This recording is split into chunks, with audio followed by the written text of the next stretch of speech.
заман ұстазы 2024 байқауының көрермендері мен әділ қазақ мүшелері.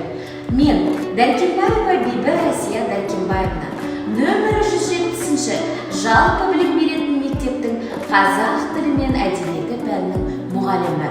Бүгін сіздермен білім беру философиям туралы бөліскім келеді.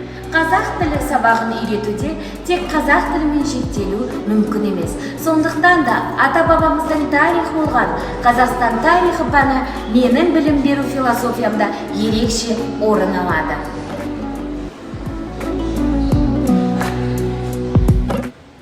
Жаңа заман талабына сай мұғалім ақпараттық технологиялардың барлығын жетік меңгеру керек. Quiz, WordRoll, ID, білім KZ сынды бағдарламаларды жетік меңгеру біздің міндет.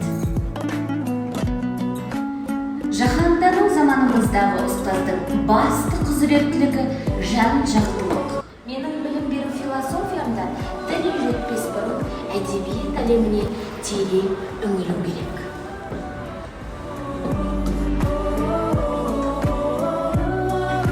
Менің білім беру философиямда әдебиет мен үшін бір үлкен әлем.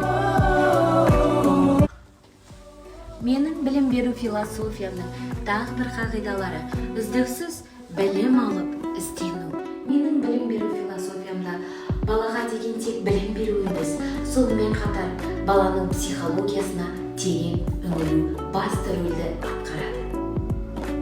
Менің басты қағидаларымның бірі полиглот болу. Құлақтан кіріп бойдалар, әсем ән мен тәтті күй. Менің білім беру философиямның тағы бір қағидасы әнмен сабақты жеткізу, ән арқылы білім беру.